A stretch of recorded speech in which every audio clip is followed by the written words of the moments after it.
Log entry 47B. Maintenance shift 3. Facility Delta 9. Time 0347 hours. Worker ID redacted. Status active contamination protocols. The suit's whispering again. Started maybe 20 minutes ago, or was it an hour? Time gets fuzzy down here in Delta 9's belly, especially when the overhead fluorescents keep flickering like my old kitchen light back home. The one I kept meaning to fix but never did because who's got time, right? Same excuse I used for not checking the suit seals properly yesterday. Or the day before. Hell, might have been last week. Point is, the whispers are back. Not voices, mind you. I ain't losing it like Rodriguez did last month before they shipped him topside for stress evaluation. This is different, like air moving where it shouldn't, like the suit's breathing when I'm not. Tiny hisses and sighs coming from somewhere around the collar seal, maybe the chest valve, hard to pin down exactly. Reminds me of that old radiator in my apartment, always making noise when you're trying to sleep. Boss Hale says it's normal. Old equipment makes noise, he told us during yesterday's shift briefing, waving his hand like he's shooing flies. Been running these suits for 15 years, they got personality. Easy for him to say, man hasn't worn a hazmat suit since his safety certification, probably back when people still used pagers. Just stands there in his pressed coveralls, tablet in hand, telling us working stiffs how everything's within acceptable parameters. Acceptable parameters. That's Hale's favorite phrase, like it's some magic spell that makes problems disappear. But here's the thing about parameters, they shift. What was acceptable yesterday might kill you today, and what's killing you today was probably acceptable to someone who ain't the one wearing the suit. I learned that lesson fixing HVAC systems in apartment buildings where landlords cut corners. Good enough usually means good enough until someone gets hurt. The whispers started small, just occasional little puffs when I'd turn my head or bend over to check the contamination sensors. Figured it was the suit adjusting, you know.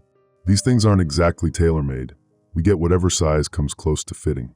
Mine's a large when I probably need an extra large, but supply chain's been backed up for months. Hale keeps saying the new suits are coming. Been saying it since spring. That was 6 months ago. 6 months of wearing gear that's too tight in the shoulders, too loose around the waist, with seals that VE seen better days and filters that should have been swapped out back when gas was under $2 a gallon. But hey, acceptable parameters, right? The first time I really noticed the whispers getting worse was during Sector 7 cleanup 2 days back. I'm scrubbing down contaminated surfaces, routine deck and work, nothing fancy, and suddenly the suit's making noise like it's trying to tell me something. Soft little hisses near my left ear, almost rhythmic, like breathing that don't match mine. You hearing that? I asked Kowalski, working the next station over. Hearing what? He said, not looking up from his scrub brush. Then never mind. See, that's the thing about this place. You start hearing things, seeing things, feeling things that might not be there, and everyone just assumes you're cracking under the pressure. Happened to Rodriguez. Happened to Patterson before they transferred her to day shift. Happens to everyone eventually if they stay down here long enough. But this ain't stress talking. This is equipment failure, pure and simple. And I know equipment failure like I know the taste of bad coffee, bitter, obvious, and dangerous if you ignore it. The whispers got louder during yesterday's shift. Not much, just enough to notice if you're paying attention. Like someone trying to get your attention without making a scene, you know? Started happening more often too, every few minutes instead of every hour. And the pattern changed. Less random, more, I don't know how to put it, more like it meant something. I mentioned it to Supervisor Torres during the shift change meeting. Sir, I think my suit might have a seal problem. Been making some noise. Torres barely looked up from his paperwork. You run the standard checks? Yes, sir. Last full inspection was, I fumbled with the clipboard, trying to remember. Daily visual checks or weekly pressure tests. The protocols kept changing, and I couldn't keep track. Few days back, I think. Should be visual checks every shift, pressure tests weekly, Torres said, but he sounded like he was reading from memory, not sure either. Log a maintenance request if it gets worse. Except maintenance is down to 2 guys for the entire facility, and they're backed up for months. Submit a work order, get in line, wait until something actually breaks instead of just threatening to break. That's the system we're working with. So I'm stuck with a whispering suit for God knows how long. The whispers aren't random anymore. They follow a pattern, 3 quick hisses, pause, 2 longer ones, pause, repeat. Over and over, like some kind of code or something. Probably just air pressure equalizing through a worn seal. That's what I keep telling myself. But it's driving me up the wall, like having a song stuck in your head, except the song might be your life support system trying to tell you it's dying. And hell, he's nowhere to be found when you need him. Always in meetings, always on calls, always dealing with high-priority issues that somehow never include the safety concerns we keep reporting. But mention overtime costs or equipment replacement budgets, and suddenly he's got all the time in the world to explain why we need to make do with existing resources. Existing resources. Another one of his favorite phrases.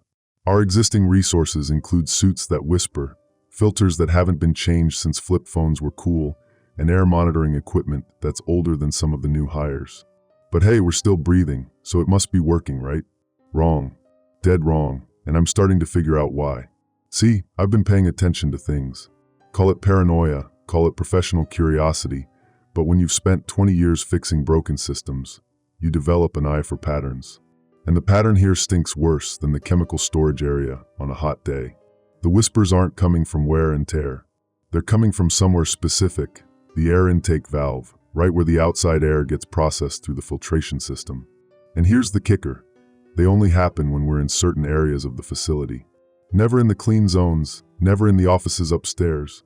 Only down here in the deep sections where the real work happens, where the contamination is supposed to be contained. But contained doesn't mean gone. And if air's moving where it shouldn't, if seals are failing where they can't afford to fail, then we got bigger problems than a few whispers in the dark. I tried to explain this to Kowalski during lunch break. Look, I said, pulling out the sector map. Notice anything about where we've been hearing equipment problems?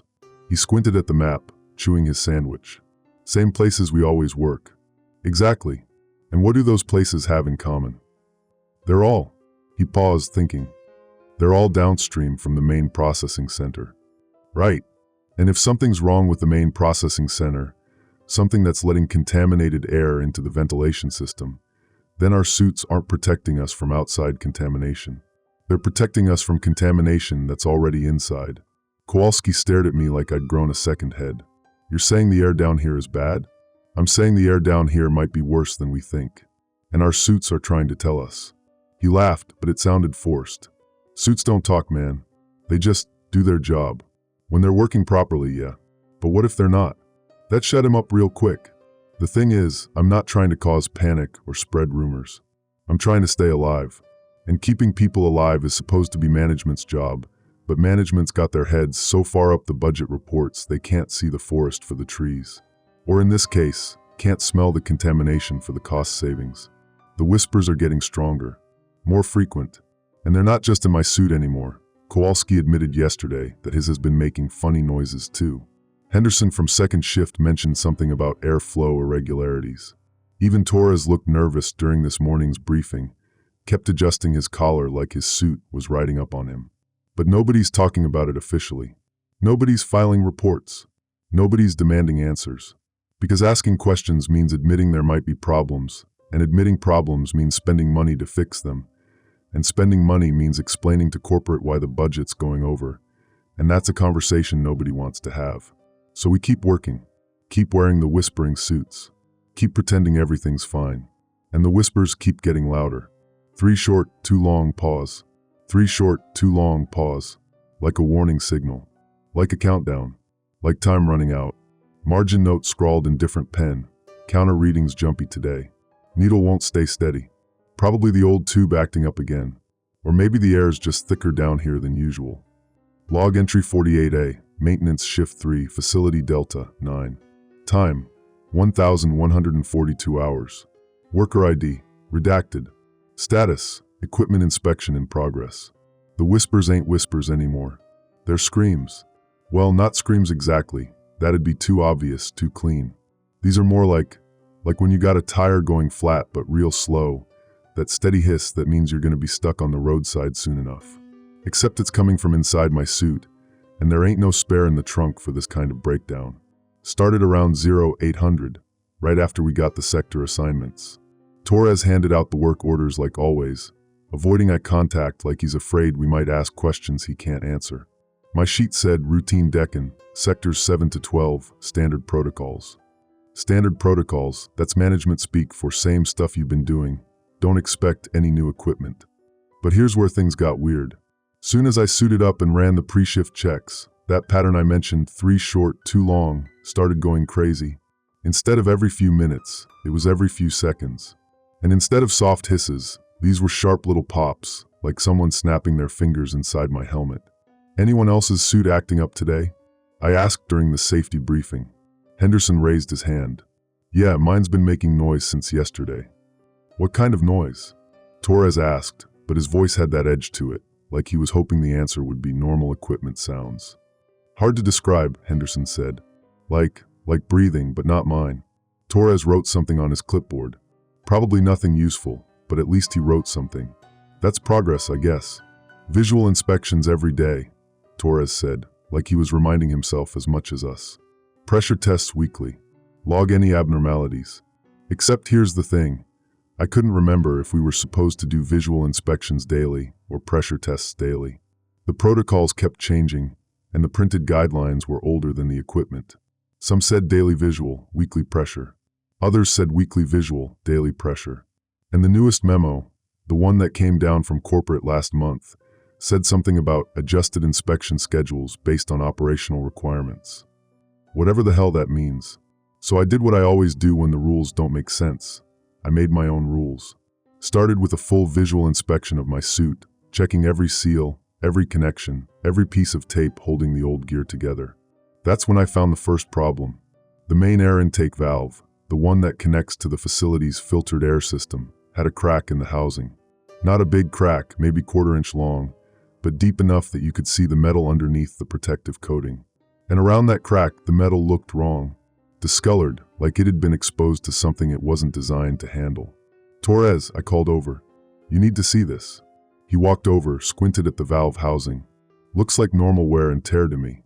Normal wear and tear don't leave metal looking like that. That's chemical exposure, boss. Something's been eating away at the protective coating. Torres pulled out his phone, took a picture. I'll send this to maintenance. When you think they'll get to it? He shrugged. When they get to it. Right. Same answer as always. Submit a work order, get in line, wait for something to actually kill someone before it gets priority status. But I wasn't about to wait around for my suit to fail completely. See, the thing about working with broken equipment is that you learn to improvise. Got some electrical tape in my toolkit, wrapped it around the cracked valve housing. Not a permanent fix, but it'd hold for now. Or so I thought. Soon as I sealed up that crack, the whispers got worse. Way worse. Instead of the rhythm I'd gotten used to, 3 short, 2 long, now it was constant. Like the suit was trying to breathe through a clogged nose, fighting for every bit of air. And the counter readings went nuts. My personal dosimeter, the little device clipped to my chest that's supposed to measure radiation exposure, started jumping around like a fish on dry land. 1 second it'd read normal background levels, next second it'd spike into the yellow zone, then drop back down. Up, down, never steady. Kowalski, I called over to the next station. What's your counter reading? He glanced down at his dosimeter. Steady green. Why? Mine's all over the place. He walked over, looked at my readings. Probably just needs new batteries. Maybe. Or maybe the readings were accurate and something was wrong with the air I was breathing. Hard to tell when half the monitoring equipment is older than disco music. I tried switching to a backup dosimeter from the equipment locker. Same crazy readings. Tried a third one, same thing.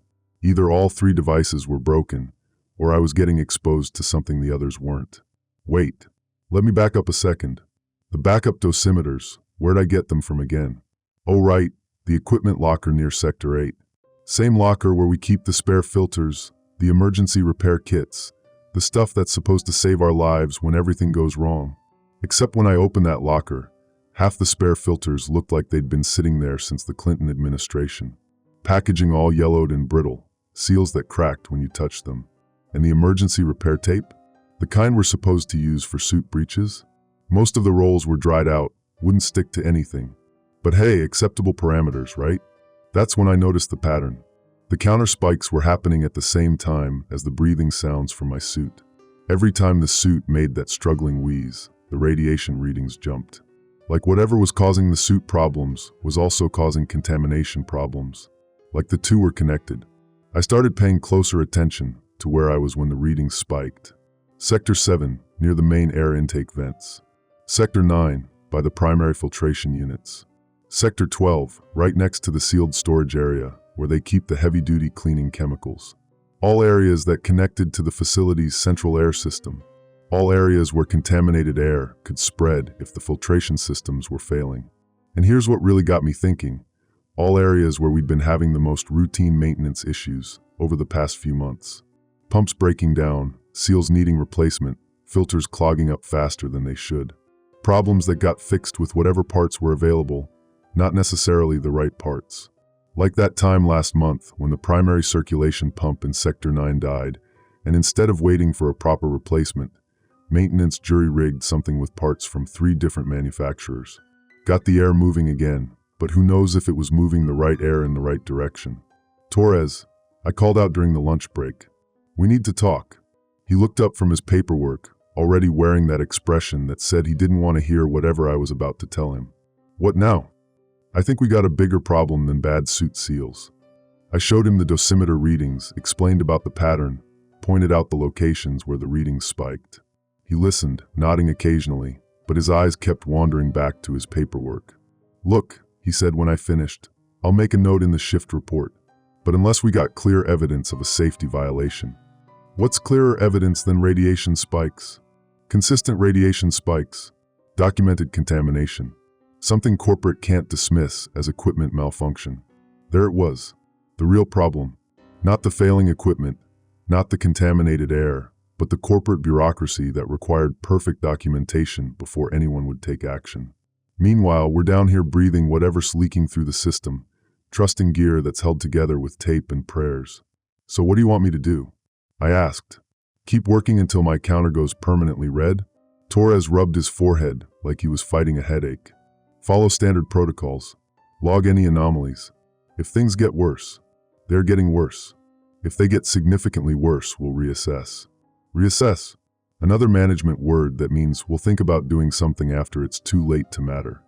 But I wasn't about to wait for corporate approval to keep myself alive. Soon as lunch break ended, I started doing my own investigation. Quiet-like, so I wouldn't spook anyone or give Torres more reasons to write me up as a troublemaker. But if there was contaminated air getting into the system, I was going to find out where it was coming from. Started by mapping out the airflow patterns in the areas where my counter went crazy.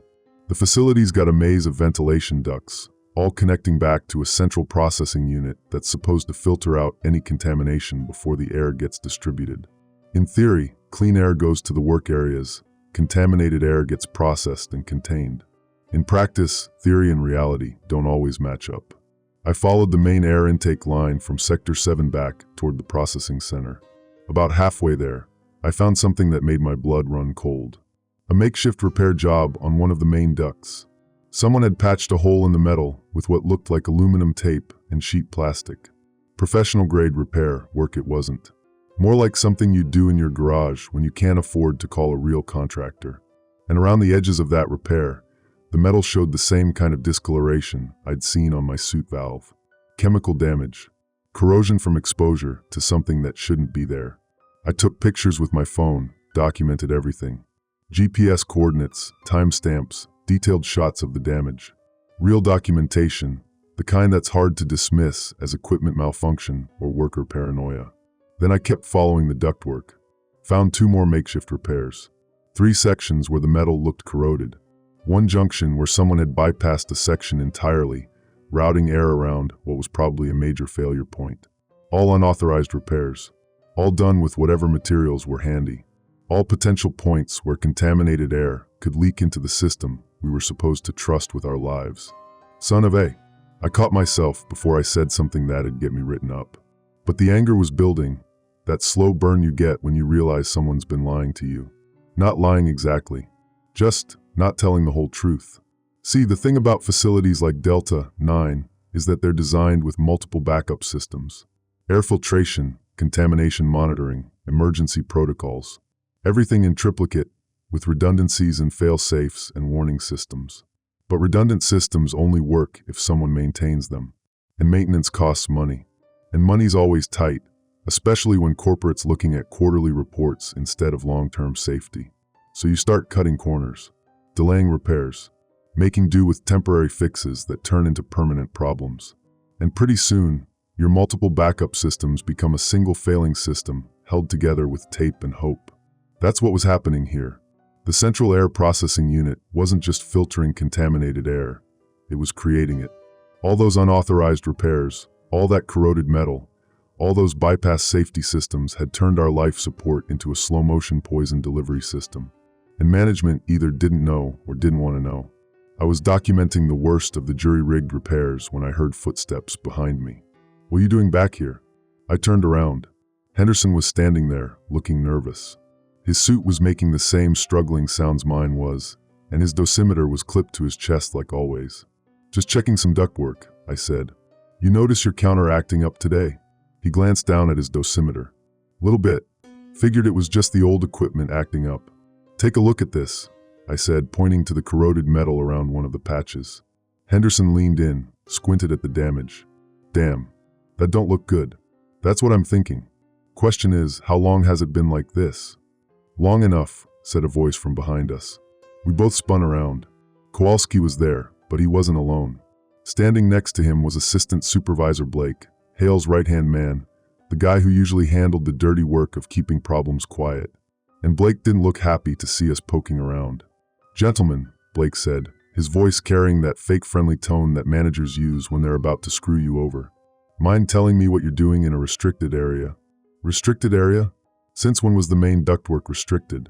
"Just following up on some equipment issues," I said, keeping my voice level. "Trying to figure out why our suits are making noise." Blake nodded, like that was a perfectly reasonable explanation. "And what did you find?" I showed him the pictures on my phone, pointed out the corroded metal, explained about the unauthorized repairs. Blake listened patiently, nodding at all the right spots. When I finished, he smiled. "I appreciate your diligence," he said, "but I think you might be misunderstanding what you're seeing here." "Here it comes," I thought. The corporate spin. "Those aren't unauthorized repairs," Blake continued. "They're temporary maintenance measures approved by the engineering department, all completely within safety parameters." "Safety parameters?" I pointed at the corroded metal. "That's chemical damage. Something's been eating away at the protective coating." "Normal wear and tear," Blake said. "These systems are designed to handle some corrosion. That's why we have regular inspection schedules. The same inspection schedules nobody could remember correctly. The same inspection schedules that kept changing every few months. The same inspection schedules that somehow never caught problems until after they'd gotten worse." "What about the radiation spikes?" Henderson asked. "Our counters have been going crazy all day." Blake's smile got a little tighter. "Old equipment can be unreliable. I'll make sure you get fresh dosimeters tomorrow." "Fresh dosimeters? Like that would fix contaminated air." "Look," I said, trying to keep the frustration out of my voice. "I've been working with equipment for 20 years. I know the difference between normal wear and systematic failure. This ain't normal." Blake's smile disappeared entirely. "I understand your concerns," he said, but his tone said he didn't understand anything except that we were causing problems he didn't want to deal with. "But I need you to trust that management has the situation under control." Under control. Just like the whispers in our suits were under control. Just like the corroded ductwork was under control. Just like everything in this place was under control until it wasn't. "What I need," I said, "is assurance that the air we're breathing is safe." "You have that assurance," Blake said. "The facility operates within all regulatory guidelines." Regulatory guidelines written by people who never had to wear a hazmat suit, never had to trust their lives to equipment held together with tape, never had to work in places where the air might kill you if you breathe it wrong. But arguing wasn't going to get me anywhere. Blake had his orders, probably straight from Hale. Keep the problems quiet, keep the work going, keep the quarterly reports looking good. "Understood," I said. Blake's smile returned. "Good. Now, I think it's time you gentlemen got back to your assigned sectors." As we walked back toward the work areas, Henderson leaned over and whispered, "You really think the air's bad?" I glanced around, made sure Blake was out of earshot. "I think the air's worse than bad," I whispered back. "I think we're breathing poison, and they know it." Henderson's face went pale inside his helmet. "What do? We document everything, and we watch our backs. Because if Blake was having us followed, if Kowalski was reporting our movements to management, then this wasn't just about failing equipment anymore. This was about covering up a problem that could shut down the entire facility." and that made us a liability. The whispers in my suit seemed to agree. 3 short hisses, 2 long ones, over and over. Like a warning. Like a countdown. Like time running out faster than anyone wanted to admit. But there was something else now, something I hadn't noticed before. The pattern was changing again. Still 3 short, 2 long, but now there was something extra at the end. A tiny pause, then one more hiss. Quick and soft, easy to miss if you weren't paying attention. 3 short, 2 long, pause, 1 quick. Almost like it was trying to spell something out. Almost like it was trying to say help. Handwritten note in margin, Kowalski acting strange. Why was he with Blake? How long had they been watching us? And why did he look scared when Blake was talking? Log entry 52C, emergency report, facility Delta 9. Time, 1847 hours. Worker ID, redacted. Status, code yellow, containment breach. The whispers ain't whispers anymore. They're screaming. And I know why. Found Kowalski in the break room around 16:30, sitting alone with a cup of coffee that had gone cold an hour ago. His hands were shaking, not the normal shake you get from too much caffeine, but the deep tremor that comes from knowing you did something that can't be undone. "We need to talk," I said, sliding into the seat across from him. He didn't look up, just stared at that cold coffee like it held answers to questions he didn't want to ask. "They know about your photos," he said finally. "What photos?" "The ductwork. The repairs. Blake told me to watch what you were doing back there." My gut dropped like a broken elevator. "How long you been reporting on us?" "Since Tuesday." His voice was barely above a whisper. "Blake called me into his office, said there were concerns about worker morale. Said some people were seeing problems where there weren't any problems." "And you believe that garbage?" Kowalski finally looked up, and I saw something in his eyes that made everything worse. Guilt. The kind of guilt that means you knew something was wrong but did it anyway. "My kid's got leukemia," he said. "Medical bills are eating us alive. Blake offered overtime pay for keeping an eye on things. Said it was just precautionary." There it was. The ugly truth behind every cover-up, every lie, every corner cut in the name of saving money. They don't buy your silence, they rent your desperation. "What did you tell him about today?" "Everything. The photos, the conversation with Henderson, your theories about the air system." He rubbed his face with both hands. "I'm sorry, man. I didn't think it would." "Would what?" That's when the lights went out. Not all of them. The emergency lighting kicked in, casting everything in that sickly red glow that means something's gone seriously wrong. But the main power was down, and with it went the air circulation system. The whispers in my suit stopped. Complete silence, like the facility was holding its breath. Then the intercom crackled to life. "All personnel to emergency stations. This is not a drill. Repeat, all personnel to emergency stations."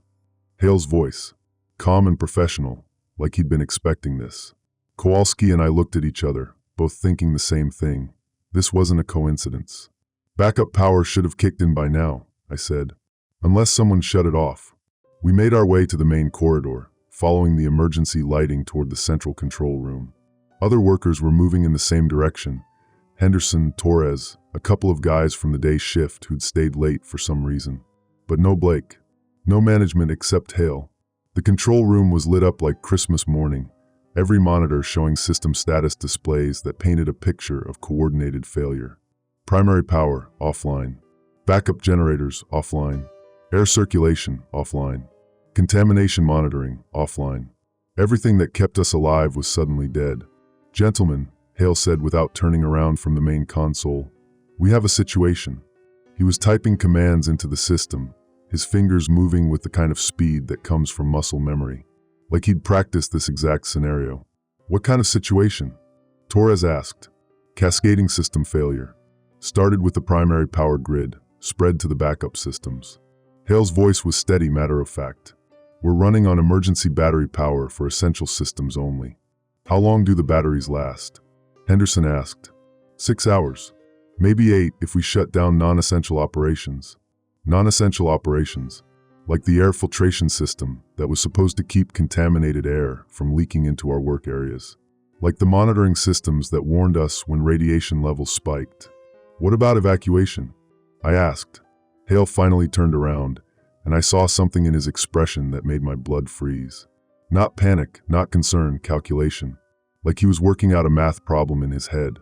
"External contamination levels are too high for safe evacuation," he said. We need to maintain containment until the situation stabilizes. How do you know the external levels are too high if the monitoring systems are down? That was the question I shouldn't have asked. Hale's expression shifted just slightly.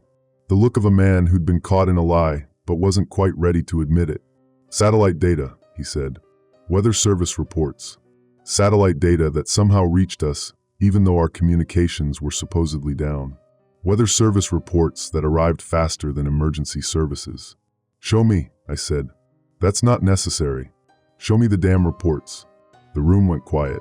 Everyone staring at Hale, waiting for an answer that made sense. But Hale just stood there, his hand resting on the keyboard like he was deciding what to type next. That's when Henderson's dosimeter started going crazy. The little device clipped to his chest lit up like a pinball machine, numbers climbing from green to yellow to red in the space of a few seconds. Then Torres's did the same thing. Then mine. But not Kowalski's.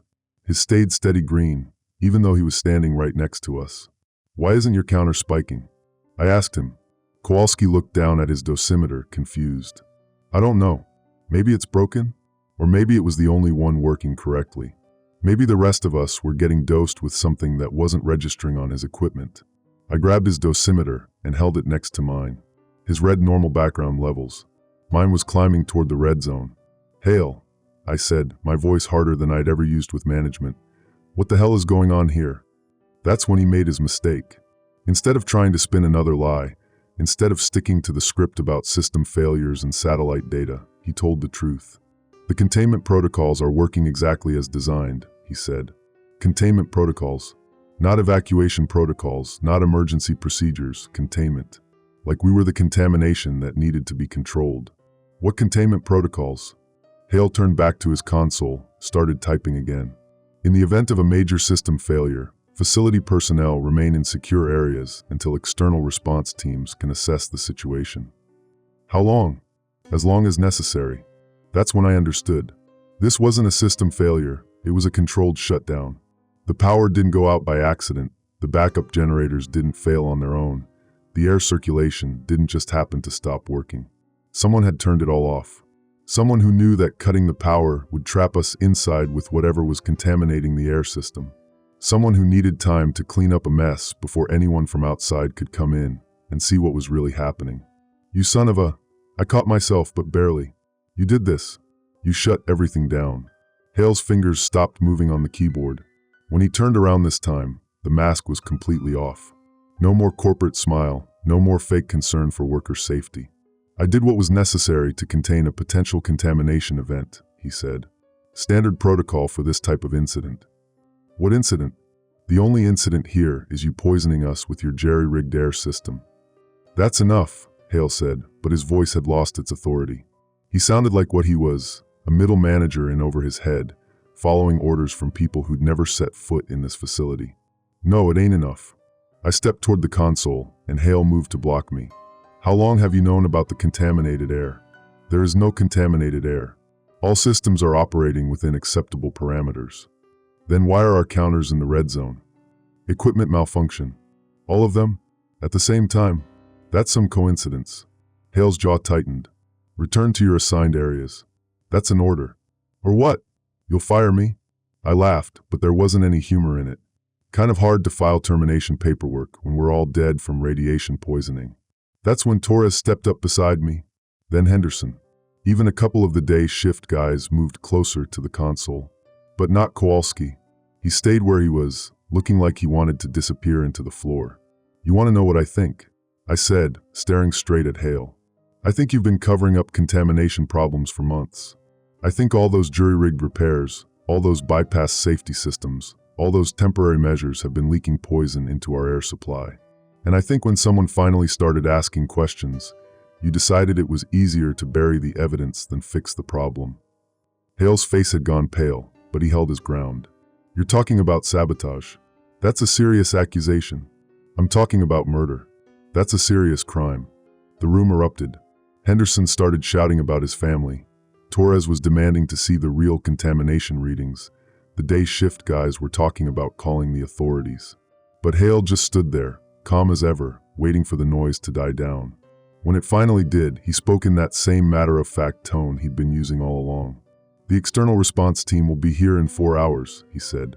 Until then, we follow containment protocols. Anyone who attempts to breach security will be considered a contamination risk. Security? Torres looked around the room. What security? That's when we heard the sound of heavy doors sliding shut throughout the facility. Emergency lockdown, sealing us into compartmentalized sections like rats in a maze. And that's when I realized the whispers in my suit had been wrong. They weren't trying to say help. They were trying to say trap. We were never meant to survive this. The whole thing, the system failures, the contamination, the lockdown, it was all designed to clean up the mess by getting rid of the witnesses. But they'd made one mistake. They'd assumed we'd panic, fight each other, waste our time on blame and fear while the contamination did its work. Instead, we'd figured it out. Now the question was, what were we going to do about it? I looked around the room at faces I'd worked with for years. Good people, most of them. People who'd trusted the system to keep them safe, trusted management to tell them the truth, trusted that someone up the chain of command actually cared whether they lived or died. People who'd just learned that trust was a luxury they couldn't afford. "Hail," I said, my voice steady despite the rage burning in my chest. "You got exactly one chance to make this right. Unlock the doors, restart the air circulation, and call for real medical assistance." "I can't do that. Can't or won't." He didn't answer, which was answer enough. That's when Henderson grabbed the fire axe from the emergency kit and buried it in the main control console. Sparks flew, alarms blared, and every screen in the room went dark. But the heavy doors stayed locked. And somewhere in the walls around us, I could hear new sounds starting up. Not whispers this time, but a low mechanical humming. Like pumps starting to work. Like fans beginning to turn. Like something being pumped into the air we were breathing. The final phase of containment had begun.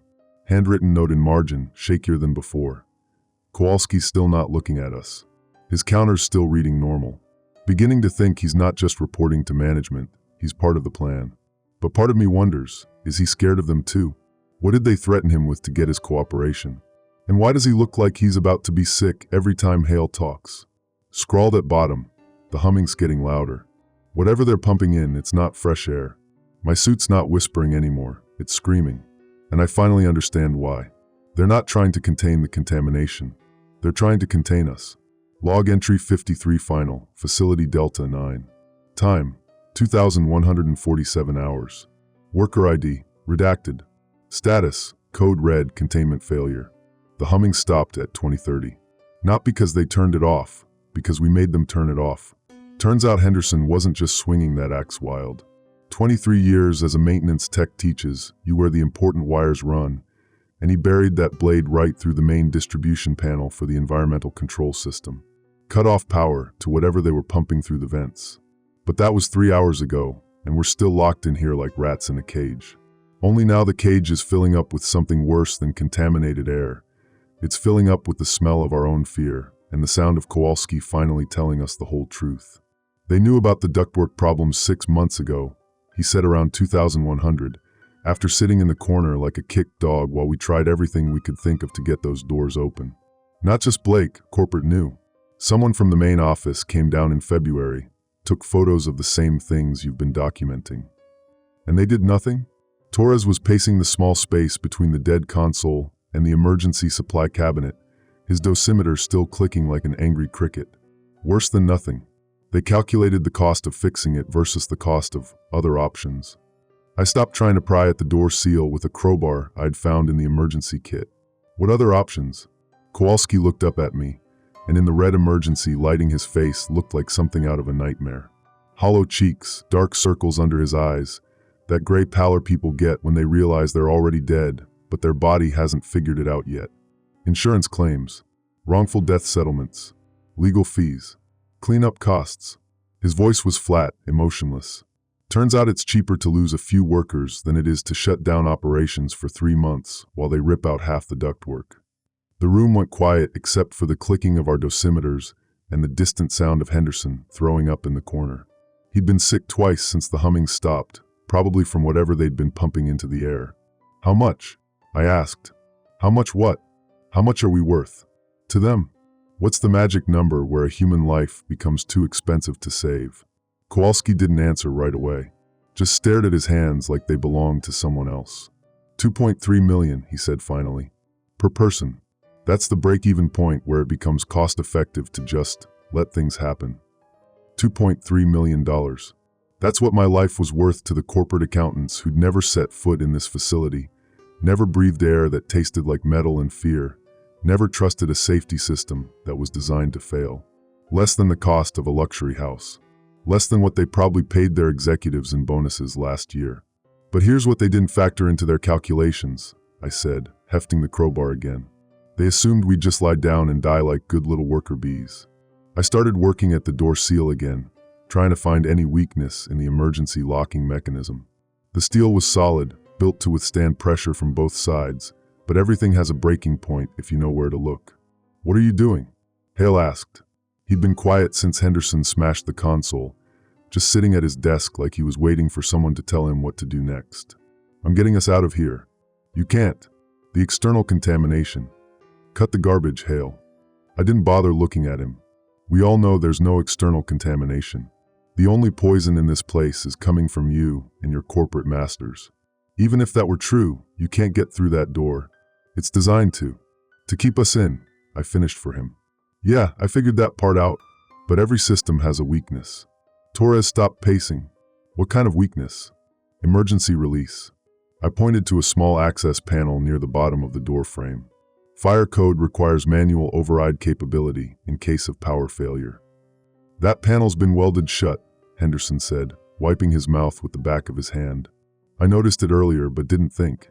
I got down on my knees and examined the panel more closely.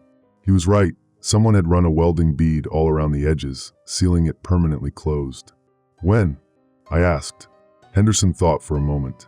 "Had to be recent. I would have noticed if it was done during regular maintenance." "Recent? Like maybe this week. Maybe after I started taking those photos of the ductwork problems. Maybe after someone realized the workers were starting to ask uncomfortable questions." "Kowalski," I said, not looking at him. "When did Blake tell you to start watching us?" "Tuesday." "And when do you think this panel got welded shut?" Long pause. "Probably Tuesday night. After we left. Tuesday night. The same day they decided I was a problem that needed watching. The same day they started planning our little containment exercise. But here's the thing about maintenance workers. We know how to fix things. And more importantly, we know how to break things in ways that look like fixing them." Torres grabbed that acetylene torch from the emergency kit. "There's no acetylene torch in the emergency kit." "Look harder." There wasn't supposed to be an acetylene torch in the emergency kit. Fire code prohibited it. But fire codes are written by people who never had to cut through steel while breathing poisoned air in a locked room. Torres found it wrapped in a maintenance tarp, hidden behind the first aid supplies. Someone had stashed it there, probably months ago, probably for exactly this kind of situation. Someone who knew that the emergency systems might not be designed to help the workers. "Stand back," I said, lighting the torch. The acetylene flame cut through the welded seam like butter, filling the air with the smell of hot metal and burning flux. Behind me, I could hear Kowalski muttering something that sounded like a prayer. The panel came loose with a metallic clang, revealing a simple mechanical lever marked "Emergency Release, Pull TO Open." I pulled it. Nothing happened. "It's been disabled," Hale said, and there was something like satisfaction in his voice. The mechanical linkage was cut during the last maintenance cycle.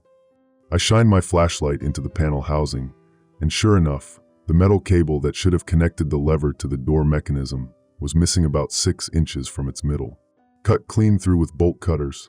"When?" I asked, though I already knew the answer. "Tuesday night," Kowalski said quietly. "Same time as the welding. Tuesday night. The night they decided we were all expendable. But they'd made another mistake."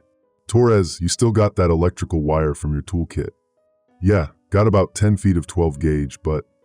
"And Henderson, you got any wire nuts or clamps?" "Always got wire nuts, but what are you thinking?" "I'm thinking these corporate types don't understand the difference between disabling something and destroying it. They cut the cable, but they left both ends intact. It took us 20 minutes to fish the electrical wire through the mechanism and connect it to both ends of the severed cable. Had to strip some insulation with my pocket knife, twist the copper strands together, and secure everything with Henderson's wire nuts. Not pretty, not up to code, but functional enough to bridge the gap they'd cut in Tuesday night's sabotage." "This might work," Torres said, tugging on our jury-rigged connections to test them. Cables rated for the load, connections are solid. Might not. Only one way to find out. I pulled the lever again. This time, something clicked deep inside the door mechanism. Then a grinding sound, like gears that hadn't moved in years. Then, the door slid open 6 inches and stopped. Manual override engaged, said a recorded voice from somewhere in the walls. Emergency evacuation route activated. Caution, external contamination possible. 6 inches. Just enough for us to squeeze through one at a time. Just enough to escape their perfect little containment system. Go, I said to Henderson. You first. What about the contamination? Torres asked. What about it? Our dosimeters have been screaming for hours. Whatever they were going to poison us with, they already did it. Staying here isn't going to make us any safer. Henderson squeezed through the gap first, then Torres. Kowalski hesitated at the opening. What if they're right? He asked. What if there really is external contamination? Then we die outside instead of inside, I said. At least that way we get to choose. Kowalski nodded and squeezed through. That left me and Hale. You coming? I asked him. He shook his head. My orders are to maintain containment until. Your orders are garbage, I said. And so are the people who gave them to you. I started toward the door, then stopped. One more thing, Hale. When the real investigators get here, and they will get here because people are going to notice when an entire shift goes missing, you better hope they find you alive.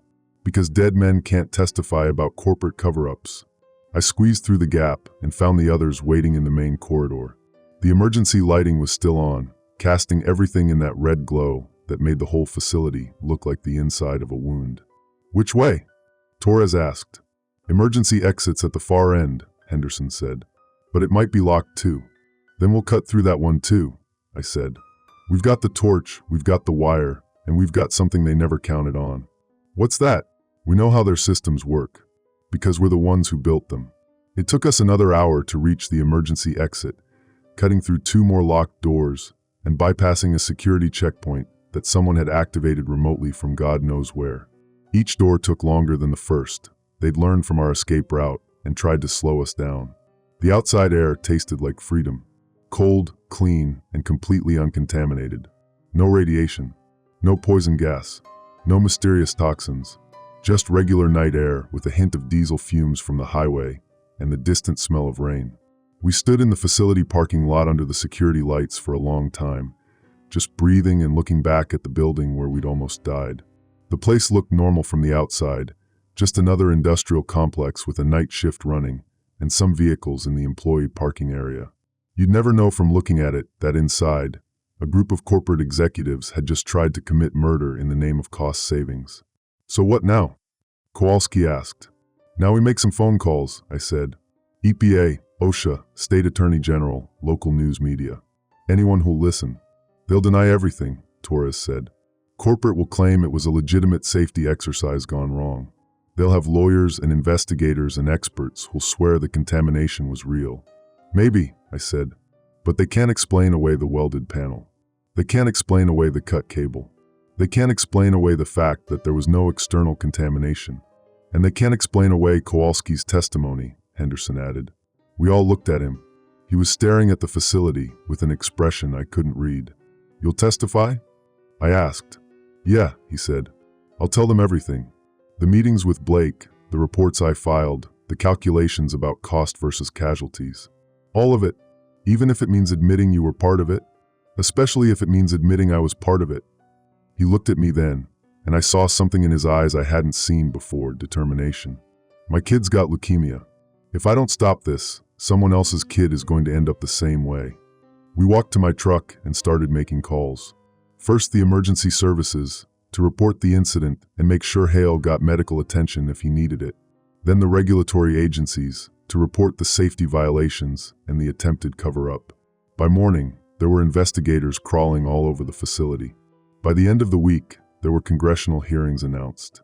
By the end of the month, 3 executives had been arrested.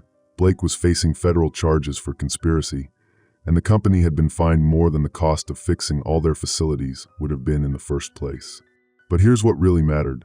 The whispers stopped, not just in my suit, but in all the equipment throughout the facility. Turns out when you fix the actual problems instead of just covering them up, the systems work the way they're supposed to. We went back to work 3 weeks later, after the cleanup crew finished and the new safety systems were installed. Different management, different procedures, different attitude about worker safety. Kowalski's kid is in remission. The medical bills are still brutal, but the company's settlement fund is covering all of it now, plus punitive damages for the stress they put families through. Torres got promoted to safety supervisor.